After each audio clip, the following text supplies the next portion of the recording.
16. 꾸뚜조프는 부관들을 거느리고 기총병 뒤에서 보통 걸음으로 출발했다. 종대 뒤쪽에서 반베르스타쯤 오자 그는 도로 위 갈림길에 외따로 쓸쓸하게 서 있는 빈집, 선술집이었던 모양이다. 옆에 멈추었다. 길은 둘 다 내리바지가 되어 있었고 어느 쪽으로도 군대가 행진하고 있었다. 안개는 흩어지기 시작했다. 이 베르스타쯤 떨어진 앞쪽의 고지에는 벌써 막연하게 남아 적군이 보이고 있었다. 왼쪽의 저지에서는 차차 또렷하게 교전 소리가 들려왔다. 꾸뚜조프는 오스트리아 장군과 이야기하면서 걸음을 멈추었다. 안드레이 공작은 조금 뒤에 서서 두 사람을 바라보고 있었으나 이어코 한 부관에게 망원경을 빌려고 그쪽을 돌아보았다. 보십시오, 보십시오. 먼 데의 적군을 보지 않고 바로 앞의 산기슭을 내려다보면서 그 부관은 이렇게 말했다. 저건 프랑스 군입니다. 두 장군과 부관들은 서로 빼앗다시피 하면서 망원경을 붙잡기 시작했다. 모두들의 얼굴빛은 갑자기 바뀌어 누구의 얼굴에도 공포의 빛이 떠올랐다. 아직은 이 베르스타 저쪽에 있다고만 예상하고 있던 프랑스 군이 의외에도 느닷없이 앞쪽에 나타난 것이다. 저것이 적군일까? 아니야. 그러나 보십시오. 적입니다. 확실히 그렇습니다. 이게 도대체 어떻게 된 거야? 하고 말하는 사람들의 목소리가 들렸다. 지금 꾸뚜조프가 서 있는 장소에서 500걸음 이상도 더 되지 않으리라고 여겨지는 오른쪽의 저지를 넘어서 아프쉐론 연대를 향해 올라오는 밀집된 프랑스 군의 종대를 안드레이 공작은 육안으로 발견할 수가 있었다. 마침내 왔다. 운명을 결정할 때가 온 것이다. 이번에는 내가 나설 차례다. 안드레이 공작은 이렇게 생각하자 말에 박차를 가해 꾸뚜조프 옆으로 달려갔다. 사령관 각하 하고 그는 외쳤다. 아프쉐론 연대를 정지시켜야만 합니다. 그러나 그 순간 한쪽이 연기로 뒤덮이고 바로 가까이에서 총성이 울렸다. 그러자 안드레이 공작에게서 불과 한두 걸음 떨어진 곳에서 순진하고 겁에 질린 이봐 모두들 이제 틀렸다 하고 외치는 목소리가 들렸다. 이 목소리는 마치 호령 같았다. 이 소리에 따라 모두들은 도망치기 시작했다. 차차 수요가 불어가는 뒤죽박죽이 된 군중은 5분 전에 각 대가 두 황제의 옆을 통과했던 장소를 향해서 뛰어갔다. 이 군중을 제지시키는 것은 불가능했을 뿐만 아니라 자기 자신이 군중 뒤로 밀려나지 않도록 하기도 불가능했다. 볼콘스키는 그저 사람들에게 뒤떨어지지 않으려고만 애썼다. 그리고 자기 눈앞에서 무엇이 일어나고 있는지도 이해하지 못하고 줄곧 의심쩍게 주위를 둘러볼 뿐이었다. 네스비스키는 여느 때의 그와는 달리 새빨간 얼굴을 하고 빨리 여기를 떠나지 않으면 반드시 포로가 될 것이라고 꾸뚜조프를 향해 외치고 있었다. 꾸뚜조프는 같은 자리에 가만히 선 채 대꾸도 하지 않고 손수건을 꺼냈다. 거의 볼에서는 피가 흐르고 있었다. 안드레이 공작은 인파를 뚫고 그의 곁으로 다가갔다. 부상하셨습니까? 아래턱이 떨리는 것을 간신히 억누르면서 그는 물었다. 부상은 여기가 아니야. 저쪽이야. 상처를 입은 볼에 손수건을 대고 폐주하는 병사의 무리를 가리키면서 꾸뚜조프는 말했다. 저 녀석들을 멈추게 해주게 하고 외쳤으나 동시에 그들을 제지시키는 것은 불가능하다고 확신한 듯 말에게 박차를 가하며 오른쪽으로 달려갔다. 새로 밀어 닥친 폐주병의 무리는 그를 그 수용돌이 속으로 몰아넣고서 뒤쪽으로 끌고 갔다. 군은 밀집된 일단이 되어 달리고 있었으므로 한번 그 속에 말려들면 좀처럼 빠져나올 수가 없을 정도였다. 빨리 가. 뭘 어물어물하고 있는 거야 하고 외치는 자도 있고 어떤 자는 그 자리에서 힐끔 돌아다보면서 공중에다 발포하고 또 어떤 자는 꾸뚜조프가 타고 있는 말을 때렸다. 안간 힘을 다하여 군중의 흐름에서 왼쪽으로 빠져나온 꾸뚜조프는 절반 이상이나 줄어든 망료를 데리고 가까이 들리는 포성이 나는 쪽으로 말을 몰았다. 꾸뚜조프에게 뒤떨어지지 않으려고 노력하면서 폐주병의 군중에서 빠져나온 안드레이 공작은 연기에 쌓인 산의 경사면에 아직도 사격을 계속하고 있는 러시아의 포병 중대와 그것을 향해서 돌진하는 프랑스 군을 발견했다. 그 조금 위쪽에는 러시아의 포병대가 서 있었으나 포병 중대를 도우려고 전진하고 있는 것도 아닌가 하면 도망쳐가는 사람들과 똑같은 방향으로 퇴각하는 기색도 없었다. 말을 타고 있는 한 장군이 이 보병대를 떠나서 꾸뚜조프에게로 다가왔다. 꾸뚜조프의 망료는 겨우 4사람밖에 남아있지 않았다.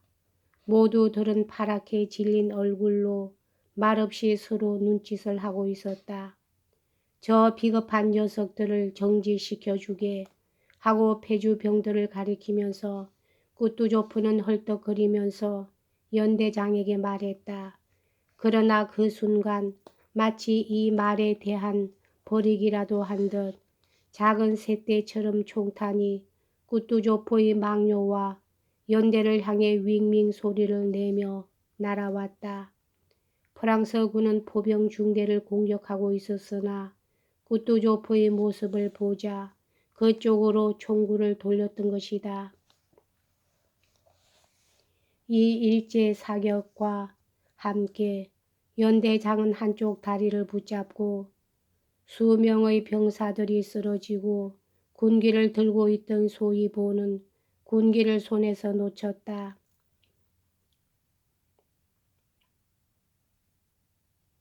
군기는 옆 병사의 총에 감기면서 흔들흔들 흔들리다가는 땅바닥에 떨어져 버렸다. 병사들은 명령도 기다리지 않고 사격을 개시했다. 꾸뚜조프는 절망의 표정을 띠면서 신음소리를 내고 주위를 둘러보았다. 볼콘스키, 그는 자기의 노쇠를 자각한 듯한 떨리는 목소리로 속삭이듯이 말했다. 볼콘스키, 혼란에 빠진 대대와 적군을 가리키며 그는 말했다. 이게 도대체 어떻게 된 건가? 그러나 그가 이 말을 채 다 하기도 전에 안드레이 공작은 목구멍에 복받쳐 오르는 수치와 분노의 눈물을 느끼면서 어느새 말에서 뛰어내려 군기 쪽으로 뛰어갔다.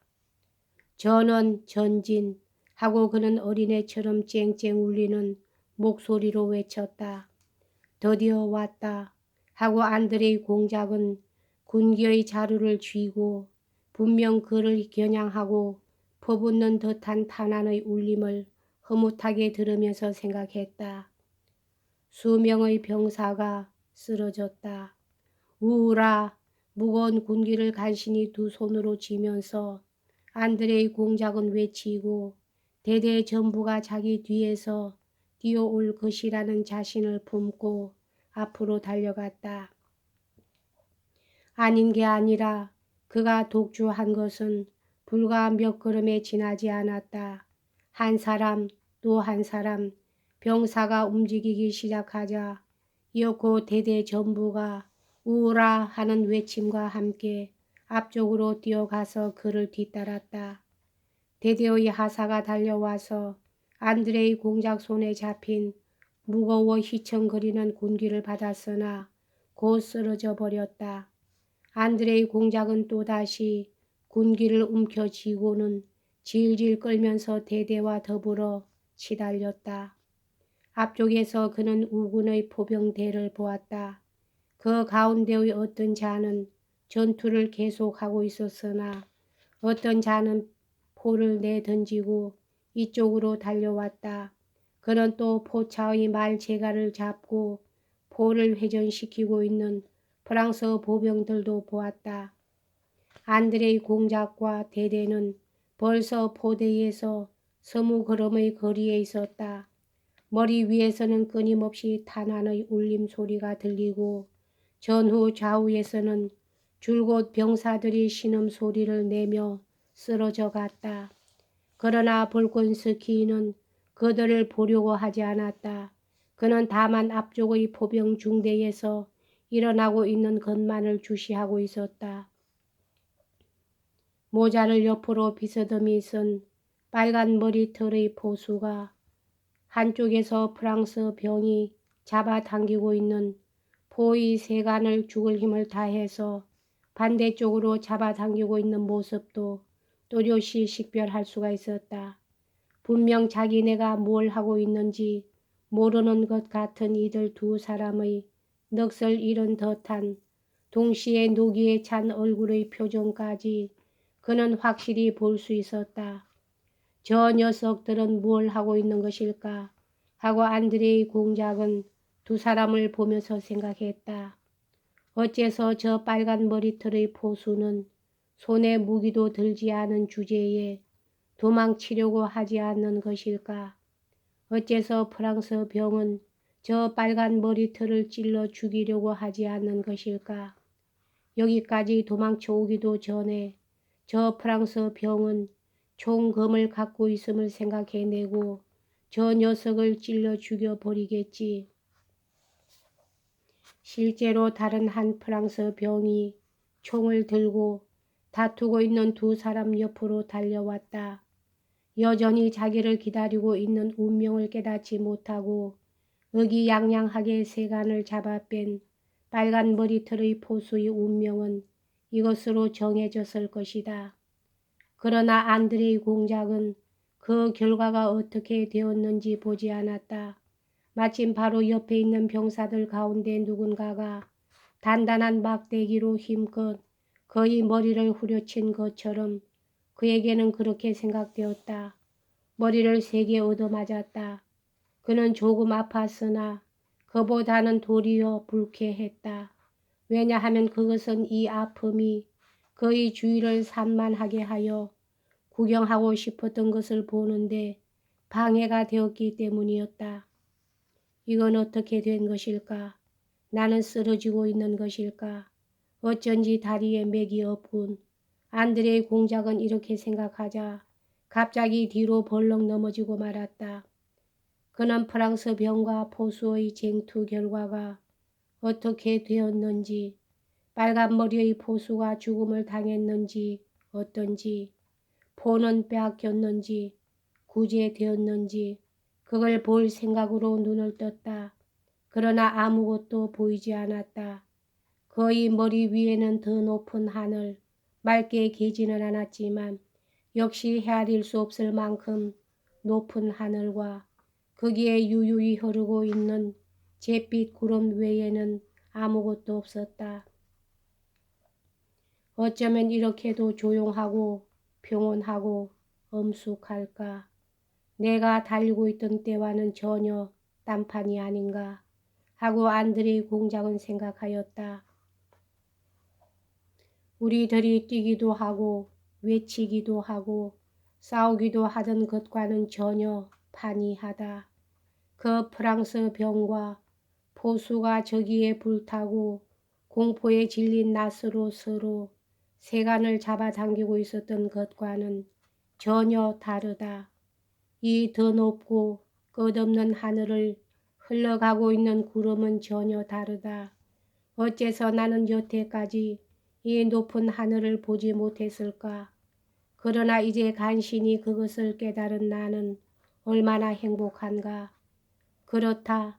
이 끝없는 하늘 이외의 것은 모두 허무하다. 모든 것이 기만이다. 이 하늘 이외에는 아무것도 없다. 그러나 그 하늘마저도 없어졌다. 정적과 평안 이외에는 아무것도 없다. 여기까지 하겠습니다.